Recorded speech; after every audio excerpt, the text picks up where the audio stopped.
Good afternoon and welcome to At Yale Live. I'm Eric Gershon. Yale and New Haven share nearly 300 years of history and one keeper-in-chief of the highlights.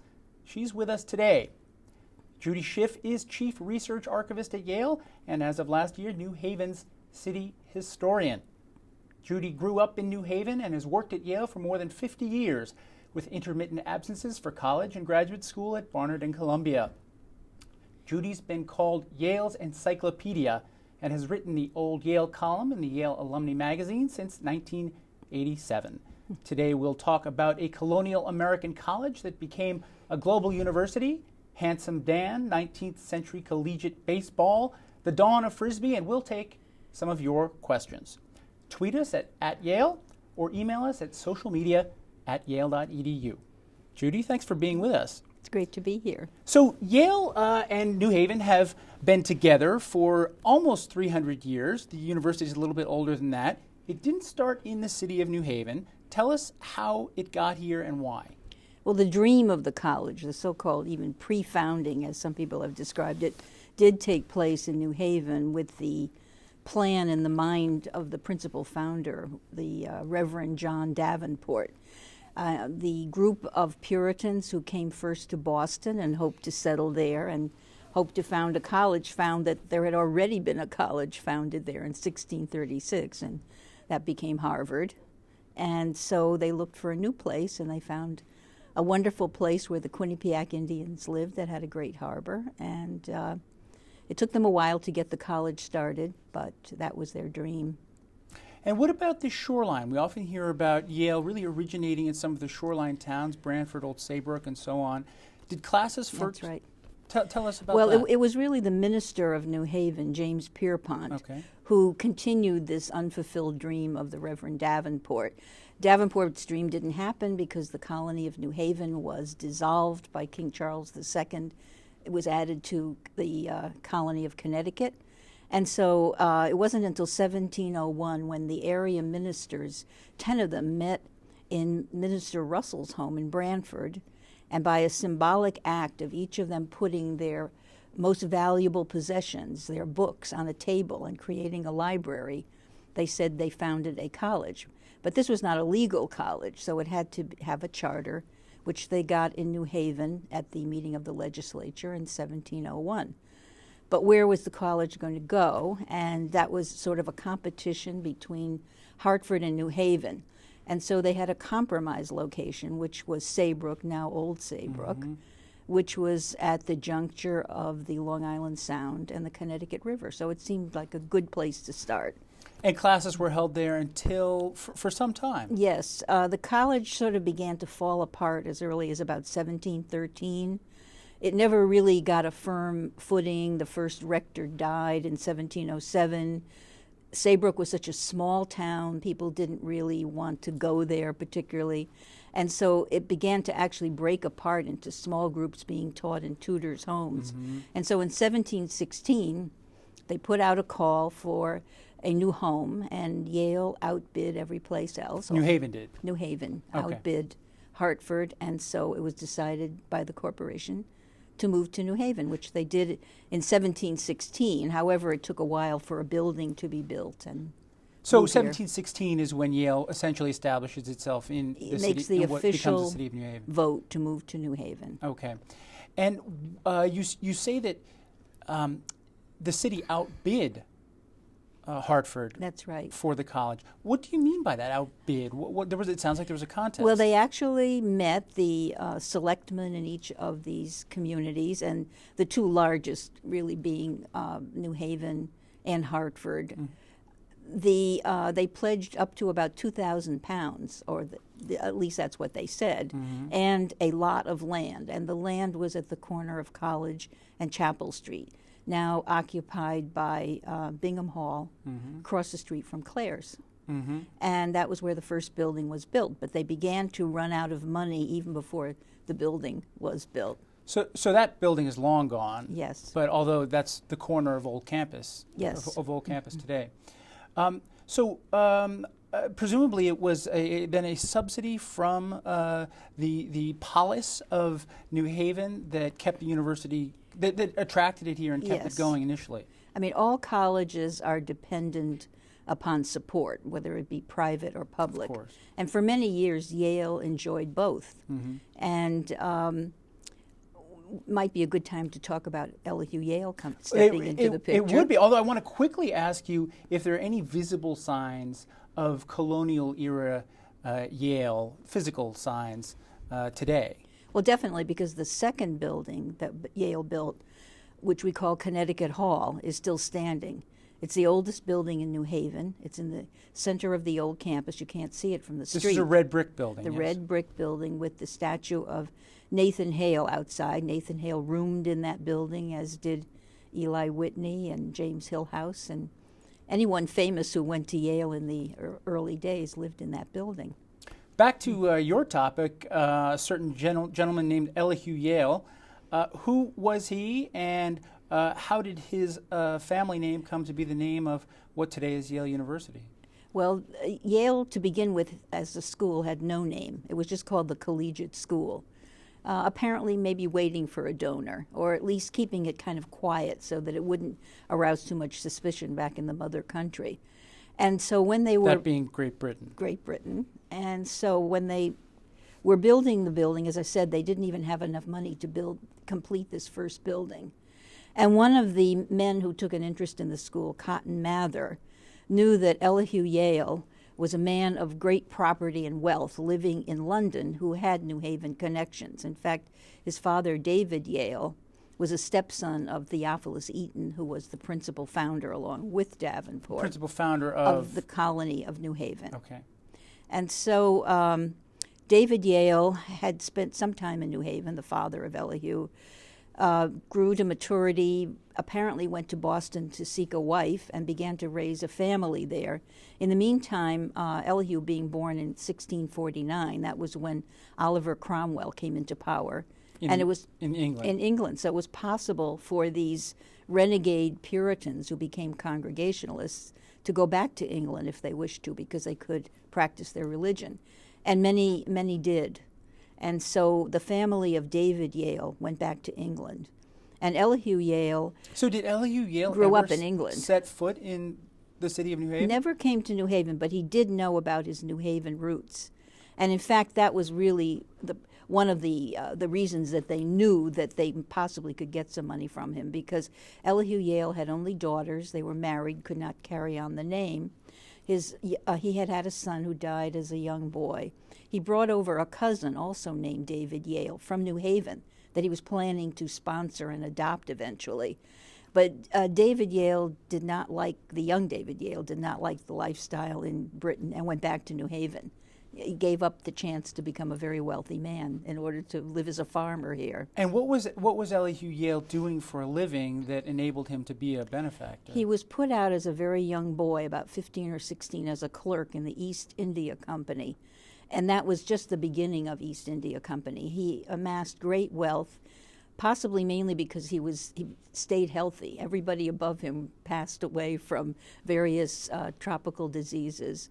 And he became the governor of Fort St. George. At the same time... Which is where?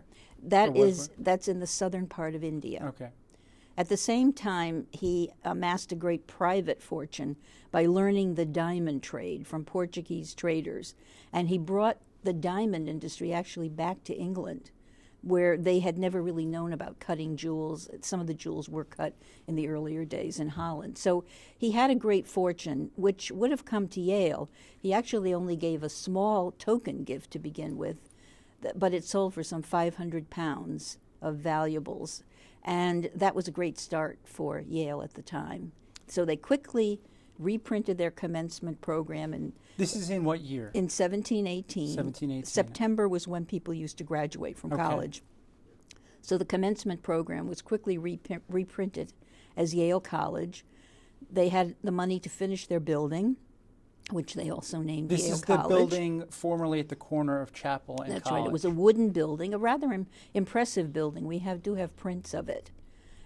but it was not of material that was long lasting, and it sort of deteriorated and was torn down about 1780.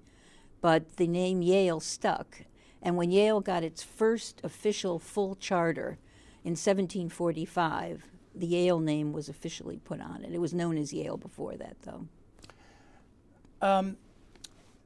So you've been the chief research archivist of the university for some time. You've been with the university for more than 5 decades. I have. Are there? Well, let me pass along a question from a viewer, Chianti Roman, who wants to know a little bit about what your favorite relics in the manuscripts and archives are. And I guess I would add to that: are there any that relate to colonial era Yale? Yes, there are many artifacts.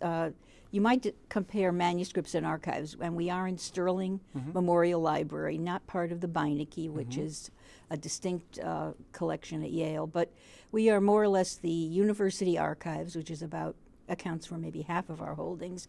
That is every record, financial, minutes of the corporation going back to 1701, and the repository for American historical, political papers. And this ranges from papers such as the Eli Whitney papers to the papers of A.C. Gilbert, usually people that do have a Yale connection.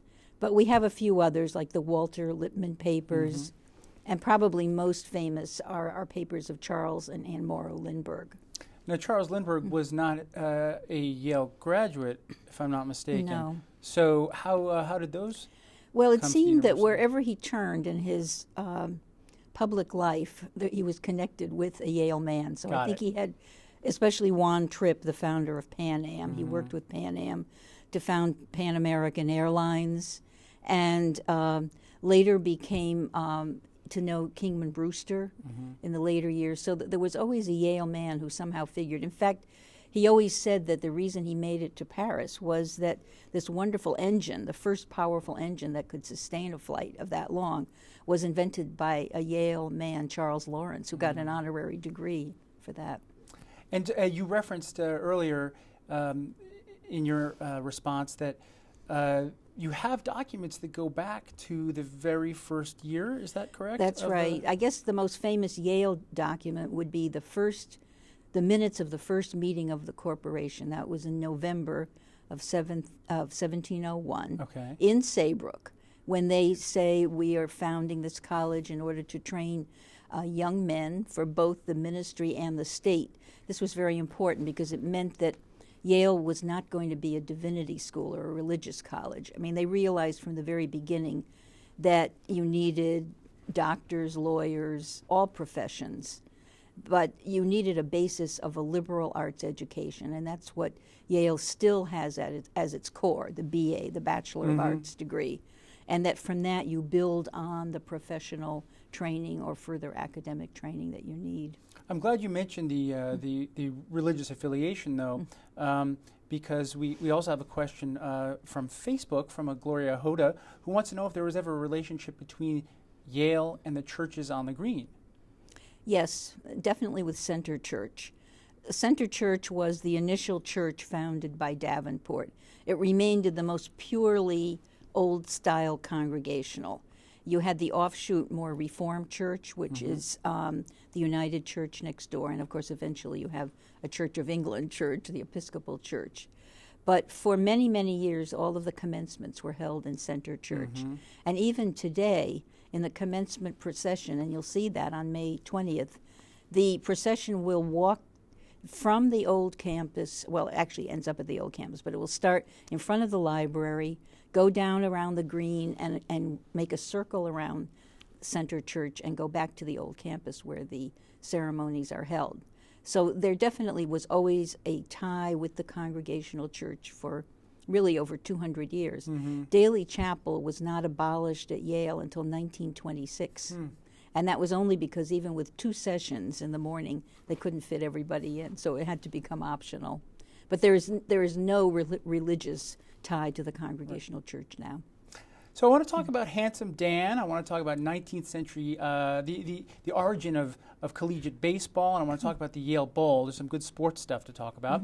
But first, New Haven, how did it earn the nickname the Elm City?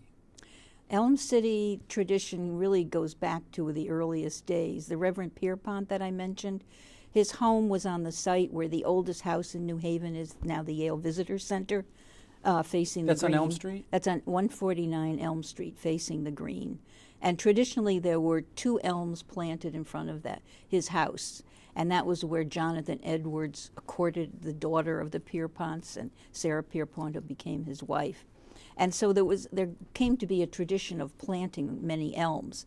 But it really became very widespread when a man named James Hillhouse, a great entrepreneur and beautifier of New Haven, came forth, and from his farm, he had a farm on where Hillhouse Avenue is, and also a country farm, brought elm trees to line in the newly cut-through street of Temple Street.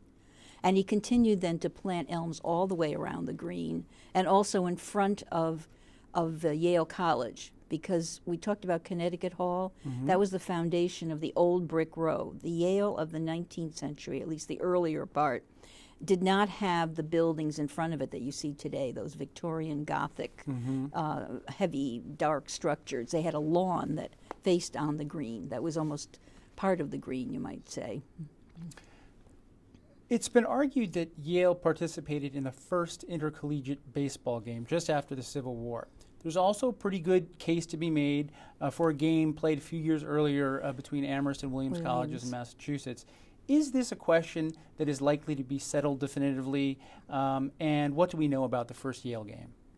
Well, I have delved into the early history of most Yale sports. In fact, the next article that I've written that's coming out is on wrestling at Yale. This is in the Yale Alumni Magazine? This is in the Yale Alumni Magazine. Now, baseball has an interesting history because, like some other games, it took a while for people to decide what the rules should be, which forms of the game they liked. And in Massachusetts, Williams and Amherst played the game known as Massachusetts baseball, which was based on a square instead of a diamond, and led to much higher scores. I think that first game was something like 73-30 that was won. Well, this was in 1859. The Amherst-Williams game. Okay. That's right. And then the Civil War broke out. And that's when baseball truly became a national sport, because you had people in the South and the North, and they said sometimes even North played South in certain periods of lull between battles, because they weren't always shooting. They weren't always shooting each other. And so the other form of baseball, known as New York baseball, came to be the favored game. And that's the game that we know today. And in the fall of 1865, after the war was over, Yale played Wesleyan in what's called the first modern intercollegiate game. Even so, the scores were pretty high. I think Yale won something like 39-13, but it was a different game played on a diamond and with more rules that did not allow quite as many runs. And that game was played in New Haven? I believe so, yes. Let's talk about the Frisbee, the flying disc, which also has a New Haven connection, if I'm not mistaken. Yes.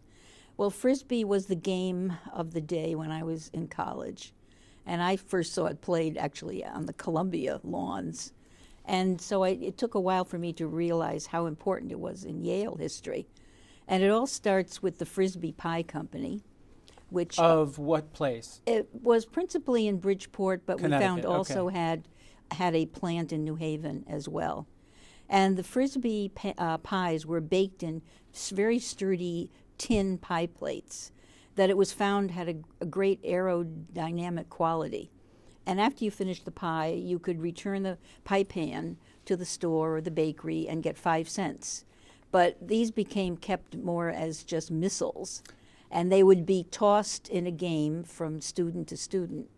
And the idea was that they were pretty lethal if you were in the way of one of those, because they were not your thin aluminum pie pan of today. That they would shout Frisbee, and it was like saying 4 in a golf game.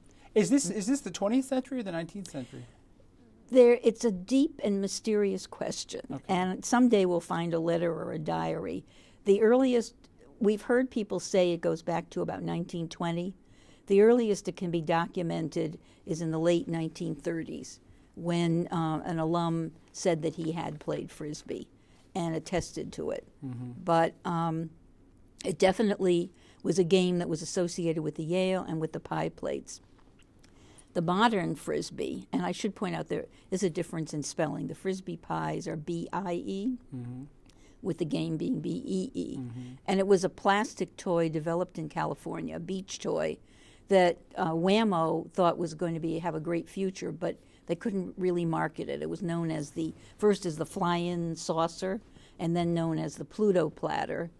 And it wasn't until the president came east to do the president business, of the company? The president of Wham-O, Richard Nurr, and heard about a game called Frisbee that was very similar, except that it was just played locally with these pie pans.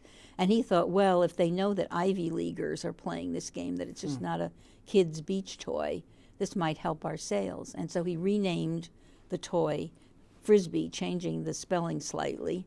Although conveniently, the Frisbee Pie Company went out of existence in 1957, the same year that the Frisbee became wildly popular. So popular in the spring of '57 that it was written up in the New York Times. I want to ask you about a gentleman called Handsome Dan, who, if you would explain who Handsome Dan is and what his origin as part of the Yale ethos. All right. Well, it started pretty simply with a freshman, Andy Graves, who bought a bulldog from a blacksmith in New Haven. In roughly what time This period? was in 1889. Okay. And he loved this bulldog. It was said that he bought it at a very dirty dog at a blacksmith shop that just appealed to him. In New Haven. In New Haven, and took the dog home, gave it a bath, and when he saw that it had a beautiful, actually white coat, it wasn't gray, and with brown spots, he said, well, you're a regular Handsome Dan. And so that's how Handsome Dan got his name. And he began bringing him to the football games and gradually taught him to bark at all the opposing teams, and most ferociously, of course, at Harvard. Now, is Handsome Dan the official mascot of the university? Yes, so this original Handsome Dan continued on after Andy left Yale. He had a younger brother, and he left the dog with him.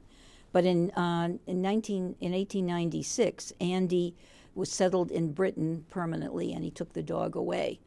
The dog died there in 97 and was mourned 1897 and was mourned throughout the world. Obituaries attested that he had climbed the Alps, that he had done all these wonderful feats. So some of which may or may not have been true. That's right. He became quite a character.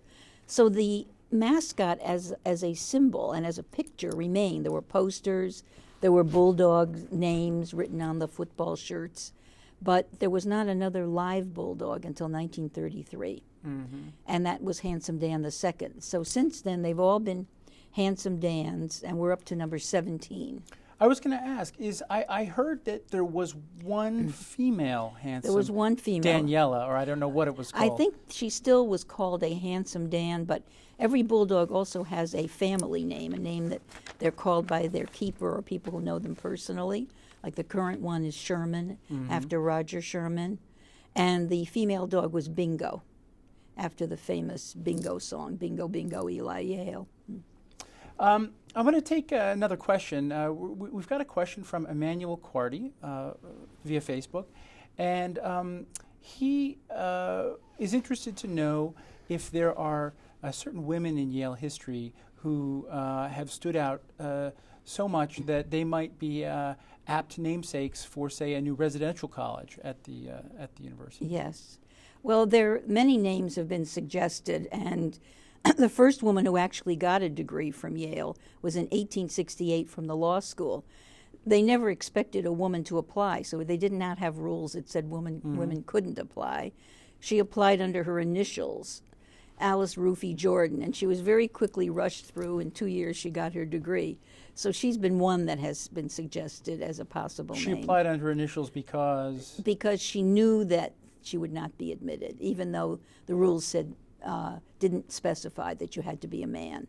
But no woman had attended Yale at that time. In 1869, the art school was opened as a co-ed school, so there began to be many women who went to Yale, and some did become distinguished artists. But today, the two names that are mentioned the most, in fact, I would say the outstanding name, is Grace Hopper, who received a PhD in mathematics in 1932. She was the first woman admiral in the Navy, and also at the forefront in the development of the computer. She developed one of the early classic computer languages, COBOL. And I think if there is a college named after a woman, it would be after Grace Hopper. By American standards, of course, Yale, as we've discussed, is a very old place. And it seems especially old downtown, in the center of the old campus in downtown New Haven. But it's actually, most of that is much newer than it looks. Can you tell us a little bit about when Yale adopted the Neo-Gothic or Collegiate Gothic look and how that all came about? It really became just the styles of the period, and Yale was one of the first to adopt this modern Gothic style. You'll see it at Princeton. You'll also see it at Northwestern, principally. But it was probably the architect, James Gamble Rogers, in connection with one of the great donors, the Harkness family, Edward S. Harkness. Once Harkness Tower was built, which is really probably the one great icon symbol of Yale, the freestanding tower. That's on High Street behind the old campus. It is, and it is 217 feet tall, which is the age that Yale was when the tower went up. And that really set the tone then for the future residential colleges. So was that the first of the Collegiate Gothic style buildings? Yes, it was. And the residential colleges that followed, all of those that faced that area of the tower were built in that similar style. They opened in 1933. Got it. But if you get to the periphery of the colleges, then you will see that Georgian or federal style that's in 4 of the colleges. And so the Georgian and Federalist style, does that predate the Collegiate Gothic? It existed in the old brick row, these buildings that were built in the earlier 19th century. That style went out of fashion. It was considered too simple, or just, you might say like a cement block building would have been today. And so they began to build what they called Victorian Gothic. Those buildings, Farnham Hall, Battelle Chapel, that you see constituting the old campus. Then they kind of moved into a classic period where you see the University Dining Hall, Wolsey Hall, that have a kind of Greek temple look. So a lot of styles have been used, but I think people don't have realized that the modern Gothic, in many cases, is only about 30 to 40 years older than the very modernistic buildings that went up, like the Beinecke Library, Gibbs Laboratory, and the Philip Johnson buildings, and so on. They all are pretty much of an era of that first middle and third of the century. A strong link between Yale and the city of New Haven, the greater community of South Central Connecticut, and even through sports, the collegiate America of a certain era is the Yale Bowl.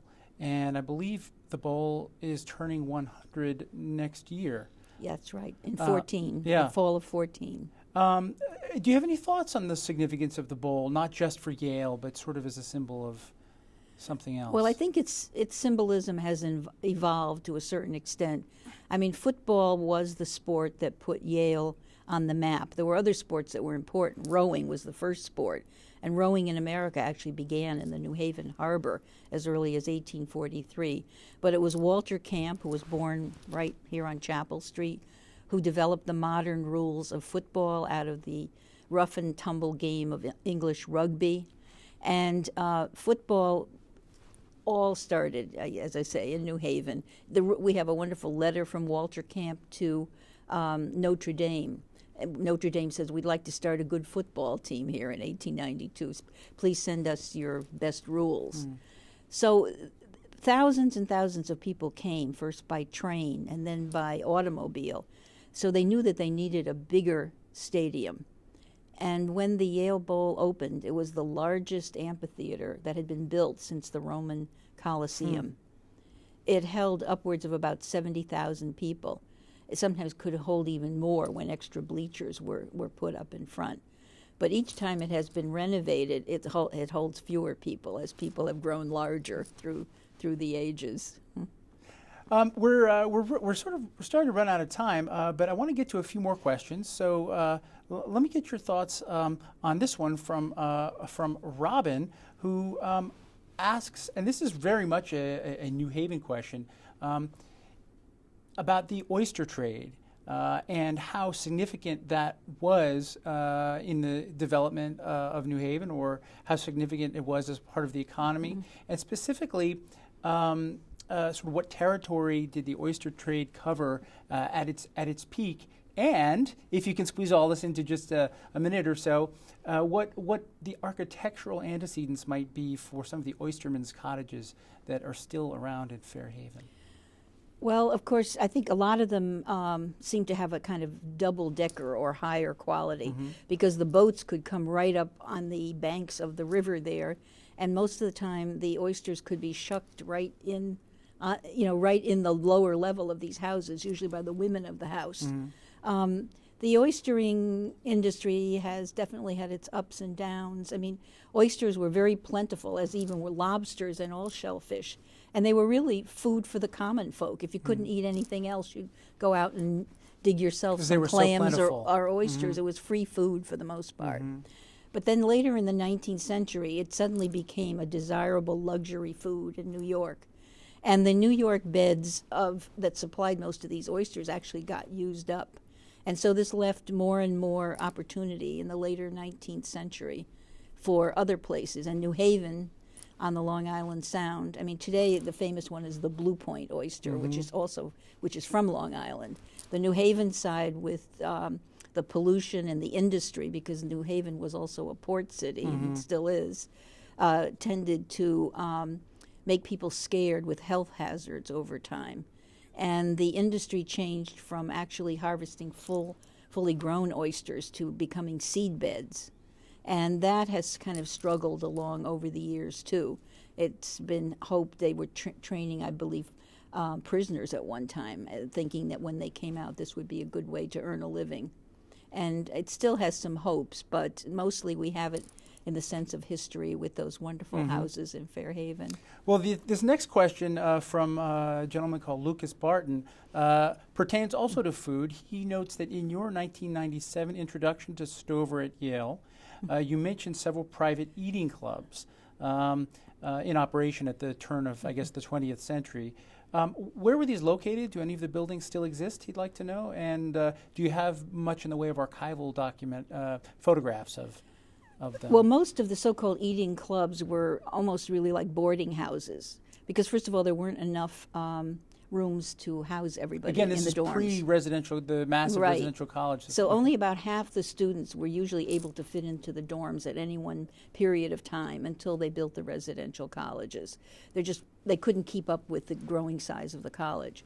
And even if you lived in a college, you didn't want to eat in Yale Commons when there was a dining hall.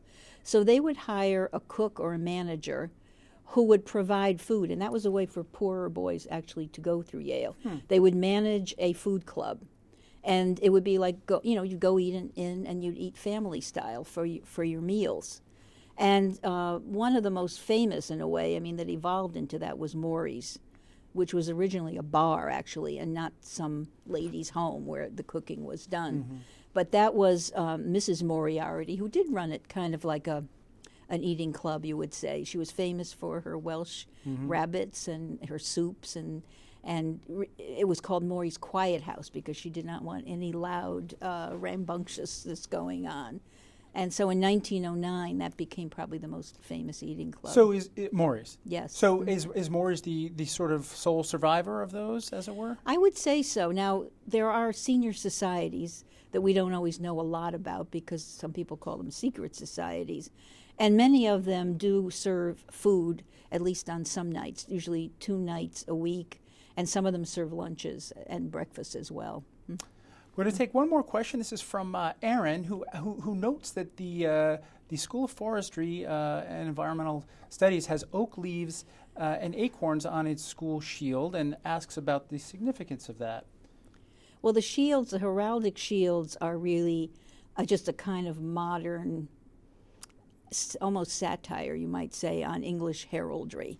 They were invented from the 1930s through the 1960s, mainly by a professor of art history known as Tubby Sizer, Theodore Sizer.